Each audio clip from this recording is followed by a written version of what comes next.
rolling with this breaking news right now because about 15 minutes ago, we learned that there would be a meeting in the Oval Office between President Trump and his UN ambassador, Nikki Haley, the woman that you see on the left side of your screen there. Haley has been the UN ambassador. She has stepped into that role. She clashed initially in the Trump administration with former Secretary of State Rex Tillerson, but seems to have gotten along with current Secretary of State Mike Pompeo. Haley has been a foreign policy presence, but now NBC News has learned that she has told her staff she plans to resign.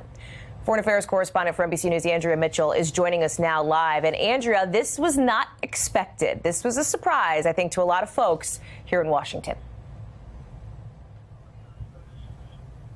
But not before the midterms. So there's a question as to whether there are political ambitions in play here. She, of course, strongly denied reports that she was the anonymous writer in the op-ed, the critical op-ed in the New York Times. She said when she has problems with the president, she speaks to him directly and privately.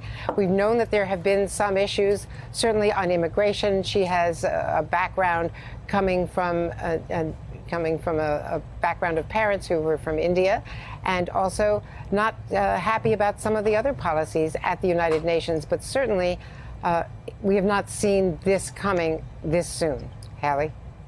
And Andrea, we don't yet know the reasons why Haley is stepping away from this position, correct? That's correct. It could be a number of issues. It could be personal. There could be any number of issues. But everything, of course, is seen in the political context. There was tremendous tension between Nikki Haley and Rex Tillerson, the first Secretary of State. Things were a lot smoother with Mike Pompeo. But Pompeo, of course, has such close access to the president that she certainly has always been an outsider, if you will.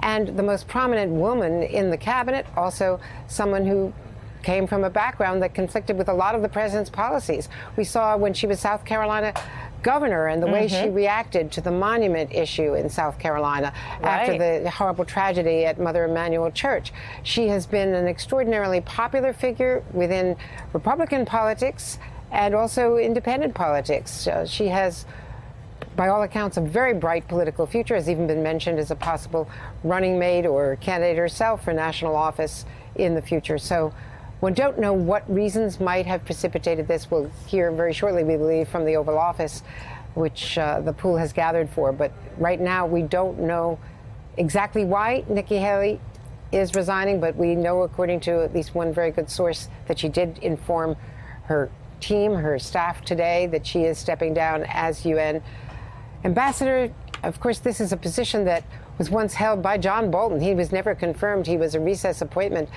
very controversial appointment, and very contentious ambassador to the United Nations. And she has been far more diplomatic than certainly the Bolton National Security Advisor. Her stepping down from this position, though, will really solidify, depending on who replaces her, solidify Bolton as a very powerful figure. He and his deputy, Mika Ricardel, are becoming increasingly powerful in their presence within the inner circle. Andrea, in your view, what will be the defining moment of Nikki Haley's tenure as UN ambassador? Well, it remains to be seen. It depends on what reasons she's stepping down, what she says in her resignation, because she was very discreet about objecting to the president's policies in certain instances. She certainly did not step forward and object to Fire and Fury and Rocket Man and the controversial UN speech. She did not say anything when the president took on China in his National Security Council meeting, in his UN Security Council meeting, rather, just a couple of weeks ago at the UN meetings. So she hasn't signified any split with the president on key issues. I suppose after Charlottesville, that would be the most noteworthy example of her standing up and indicating discomfort with what the president said. And at one point, didn't she also tell one organization that the president's accusers should be heard? That was a notable break at that point, too, right? Yeah, that's a very good point. And we don't know whether she was uncomfortable with the Kavanaugh confirmation process. Normally, a foreign policy advisor would not have been questioned on that. So I don't think we've seen anything about it from her. And I would doubt that her resignation, if it is on a matter of such principle and such disagreement with the president, would be signified by a meeting in the Oval Office. It would be done in a very different way.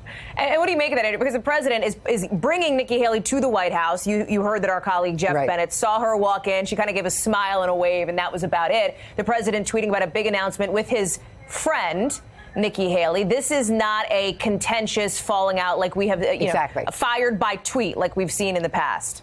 No, 8:40 in the morning on the East Coast. Rex Tillerson, after a trip to Asia, waking up on a Monday morning to discover that he was fired and denying it initially, not realizing that it was indeed official. That is not the case. Mike Pompeo, by the way, just got back from Pyongyang and Beijing. He had a very difficult trip in Beijing where he was chewed out by his counterpart, the foreign minister, Wang Yi, for those strong statements that the president and then Mike Pence made against China last week. And this could certainly undercut the diplomatic initiative in Pyongyang, but he said he had a very good meeting in Pyongyang. Certainly the president talking about falling in love with Kim Jong-un is a much more forward-leaning than Mike Pompeo has been. But Pompeo is a very strong Secretary of State and very close to the president. And that certainly made Nikki Haley less powerful. Thank you for checking out our YouTube channel. Why don't you subscribe? It's really easy. Just click on that button down there. And for more news from MSNBC, click on any of these videos here for the latest interviews and highlights. You can get more videos from MSNBC with our newsletters. Head over to msnbc.com/newsletters to sign up.